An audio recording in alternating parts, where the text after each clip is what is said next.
جسم اور روح کا تعلق تین طرح کا ہے۔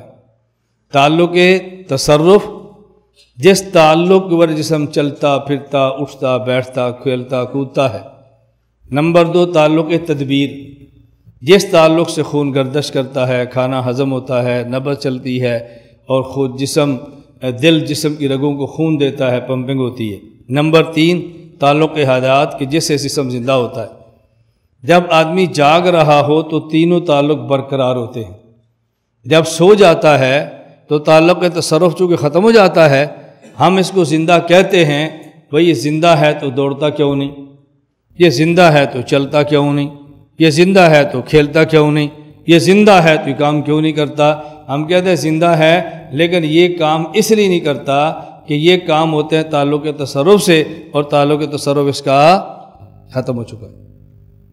اب جب آدمی فوت ہو گیا اب بھی زندہ ہے، سانس کیوں نہیں لیتا، کھانا کیوں نہیں ہضم ہو رہا، خون گردش کیوں نہیں کر رہا، دل پمپے کیوں نہیں کر رہا۔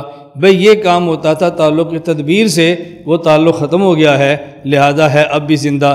زندہ کیوں ہے؟ اس لیے کہ تعلق کی حیات موجود ہے۔ یہ بات میں سمجھا چکا ہوں نا؟ اب ذرا بات سمجھیں، توجہ رکھنا، بات سمجھیں۔ میں بالفرض یہ سامنے بیٹھے ہیں نا، کہتے او بھائی کیا نام ہے تمہارا، میں ان سے پوچھتا ہوں، یہ اپنا نام بتاتے ہیں۔ اب بتاؤ یہ باہر نکل کر چھٹی کے وقت کہیں یار استاد جی نے نام پوچھ کے نا مزہ خراب کر دی۔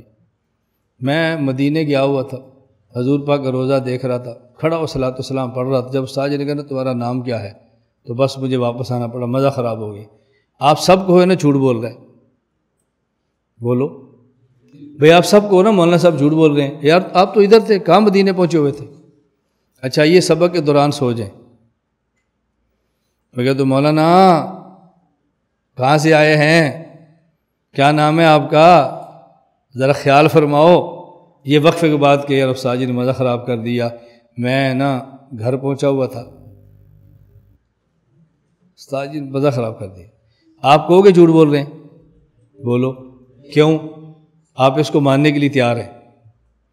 جب یہ جاگتے ہوئے بات کہیں تو آپ نہیں مانتے، جب یہ سو جائیں اور پھر کہیں تو آپ مان لیتے ہیں۔ اس کا مطلب کیا ہے؟ اس کا مطلب یہ ہے جب جاگ رہے تھے تو ان کی روح بھی ادھر ہے، جسم بھی ادھر ہے، اب سو گئے ہیں تو اب جسم ادھر ہے، روح کہیں اور سیر کر رہی ہے، لیکن تعلق قوی ہے کہ جس سے حیات ہے۔ اور آپ بھی سمجھتے ہیں جو کہتے نہیں میں گھر گیا ہوا تھا، یہ جسم نہیں گیا ہوا تھا بلکہ روح گئی تھی۔ اور روح کی پتہ رفتار کتنی تیز ہے، گھر پہنچ کے اٹھے اور واپس آ گئی، رفتار دیکھی روح کی، ایسے سوئے روح مکہ پہنچ گئی، آنکھ کھلی اور واپس آ گئی، رفتار دیکھی۔ یہ جو روح کی رفتار اتنی تیز ہوئی ہے، اس کی وجہ کہ تعلق تصرف ختم ہو گیا ہے، روح پر بوجھ کم ہو گیا، رفتار بڑھ گئی ہے۔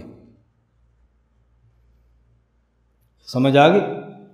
اور جب آدمی قبر کے اندر ہوتا ہے تو تعلق تصرف بھی ختم ہو گیا، تعلق تدبیر بھی ختم ہو گیا، اور رفتار بڑھ گئی یا کم ہو گئی؟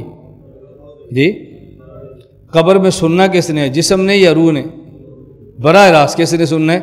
روح نے، اور روح کی رفتار بڑھ گئی نا۔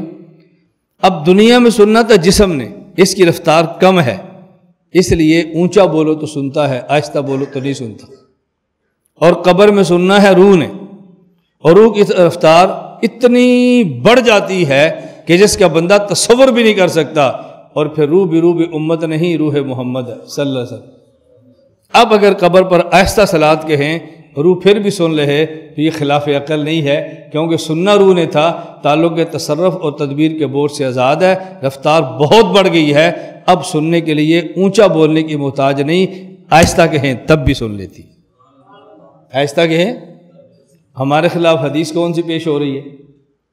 اللہ کے نبی ایک صحابی کے پاس گئے ہیں، باہر سے کہا السلام علیکم، جواب نہیں آیا، پھر کہا السلام علیکم، جواب نہیں آیا، پھر کہا السلام علیکم، صحابی گھر سے باہر آئے، وعلیکم السلام ورحمۃ اللہ وبرکاتہ۔ میں نے تو پہلے بھی 2 بار سلام کیا، تم گھر میں تھے، جواب کیوں نہیں دیا؟ کہا حضور آپ نے پہلے سلام کیا، میں نے سنا، لیکن میں نے جواب آہستہ دیا تاکہ سلام دعا ہوتا ہے، حضور ایک بار اور دعا دے دے۔ آپ نے دوسری بار سلام فرمایا، میں نے سنا، میں نے جواب دیا لیکن آہستہ تھا تاکہ آپ نہ سنیں، آپ پھر سلام کہہ کر مجھے دعا دے، آپ تیسری بار پھر دعا دیے۔ اب سوال کیا ہے؟ کہتے ہیں دیکھو اللہ کے نبی کو صحابی وعلیکم السلام کہتا ہے اور حضور اور صحابی کے درمیان ایک دیوار ہے، نبی نہیں سن رہے۔ اور جب حضور قبر میں چلے گئے تو دیواریں دیکھو، ایک دیوار روضے کی، ایک دیوار قبر کی، ایک دیوار برزخ کی، اور جب ایک دیوار ہو تو محمد پاک نہیں سنتے، 3 دیواریں ہو گئیں، اب کیسے سنیں گے؟ آپ کہیں گے بہت بڑا محقق ہے، بہت بڑا علامہ ہے، کیسی زبردست دلیل دی ہے، کیسی زبردست دلیل دی ہے۔ دنیا میں صحابی نے وعلیکم السلام کہا تو سننا تھا حضور پاک کے جسم نے۔ کس نے سننا تھا؟ اس کی سماع کی طاقت اتنی زیادہ نہیں ہے کہ زور سے بھی سنیں اور آہستہ سے بھی سنیں۔ اور قبر مبارک میں سننا ہے حضور پاک کی روح نے، اور اس روح نے جس سے تعلق تصرف و تدبیر ختم ہو چکا ہے، رفتار بڑھ گئی ہے، اس لیے اب اونچا کہنے کی ضرورت نہیں ہے، آہستہ کہیں گے تب بھی سن لیں گے۔ مجھے آپ بتاؤ سماع روح کو، اور وہ بھی روح جو 2 تعلق سے آزاد ہے، اس کو آپ قیاس فرمائیں سماع جسم پر، اسے قیاس مال و فارق کہتے ہیں۔ اس کو علامہ صاحب نہیں کہتے، اس کو جہالہ صاحب کہتے ہیں۔ اس کو علم نہیں کہتے، جہالت کہتے ہیں۔ اس کو دلیل نہیں کہتے، وسوسے کہتے ہیں۔ اس کو دلائل نہیں کہتے، شبہات کہتے ہیں۔ تو قبر، اہل، یہ باتیں میں نے عرض کی ہیں۔ منکر اور نکیر، منکر اسم مفعول ہے، نکیر صفت مشبہ ہے، نکرہ سے ہے۔ معنی دونوں کا یہ ہے کہ وہ ایسے ہوں گے جیسے بندہ اوپرا ہوتا ہے، جان پہچان نہیں ہوتی، پہلی بار دیکھا ہوتا ہے، یہ معنی تھا۔ اجنبی بھی ہو اور سوال بھی کرے تو پھر مسائل پیدا زیادہ ہوتے ہیں، جان پہچان اور سوال کرے تو مسائل کم پیدا ہوتے ہیں، وحشت اس سے بڑھ جائے گی، تواہش بڑھ جائے گا، دہشت بڑھ جائے گی۔ سوال کریں گے، نمبر 1 تمہارا رب کون ہے، نمبر 2 تمہارا نبی کون ہے، نمبر 3 تمہارا دین کیا ہے۔ توجہ رکھنا، یہ جو قبر کا سوال ہے، ما دینک، تمہارا دین کیا ہے، اور یہ جواب دینا دین الاسلام کہ میرا دین اسلام ہے، یہ سوال اور جواب اس بات کی دلیل ہے کہ سوال صرف روح سے نہیں ہے بلکہ روح مال جسد دونوں سے۔ کیوں؟ وجہ حدیث جبرائیل، مشکات شریف کتاب الایمان کی مفصل حدیث ہے۔ جبرائیل امین آئے اور پہلا سوال کیا، یا محمد اخبرنی عن الاسلام، آپ بتاؤ اسلام کیا ہے؟ فرمایا ان تشہد ان لا الہ الا اللہ وان محمد الرسول اللہ وتقیم الصلاۃ وتؤتی الزکاۃ وتصوم رمضان وتحج البیت ان استطعت الیہ سبیلا۔ تو یہ جواب دیا، زبان سے کلمہ پڑھو، نماز پڑھو، زکوٰۃ دو، روزہ رکھو اور حج کرو۔ یہ 5 کام روح نہیں کرتی، 5 کام جسم کرتا ہے۔ اور قبر میں سوال ہے، ما دینک، تیرا دین کیا ہے، تیرا دین کیا ہے؟ کہتے میرا دین اسلام ہے۔ تو جب یہ کام جسم کے ہیں تو سوال روح سے کیوں ہوگا؟ اس کا معنی کہ یہ کام جسم کے ہیں تو سوال اس روح سے ہوگا جس کا جسم کے ساتھ تعلق موجود ہے۔ بات سمجھ آ رہی ہے؟ یہ سوال اس بات کی دلیل ہے کہ اس کا تعلق موجود ہے۔ اور میں نے وہ درمیان میں حدیث سنائی ہے، اس کو ذہن میں رکھ لیں۔ میں اکثر اس کو سمجھاتا ہوں تاکہ الجھن کبھی نہ ہو، کہ جب پوچھتے ہیں نا من ربک، تیرا رب کون ہے، من نبیک، تیرا نبی کون ہے، ما دینک، تیرا دین کیا ہے، یہ 3 جواب دیتے ہیں۔ ربی اللہ، میرا رب اللہ ہے، میرے نبی حضرت محمد صلی اللہ علیہ وسلم ہے، میرا دین اسلام ہے۔ تو پھر فرشتہ کہتے ہیں اس کے لیے آسمان، اس کے لیے بچھونا جنت کا دو، افرشوا من الجنہ، لباس جنت کا دو، البسوا من الجنہ، اور جنت کا دروازہ کھول لو، وافتحوا له بابا الی الجنہ فیاتیہ من طیبہا وروحہا، جنت کی خوشبو اور ہوا اس کی قبر میں آ رہی ہوتی ہے۔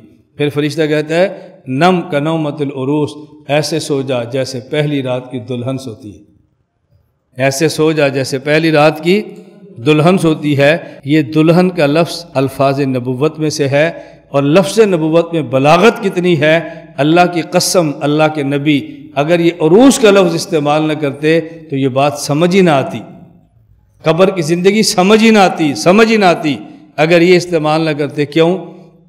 ایک لڑکی کسی لڑکے کو پسند کرتی ہے، توجہ رکھنا، ایک لڑکی کسی لڑکے کو چاہتی ہے لیکن اس کو میسج نہیں کر سکتی، ناجائز ہے، اللہ کا ڈر ہے، خاندان کا ڈر ہے۔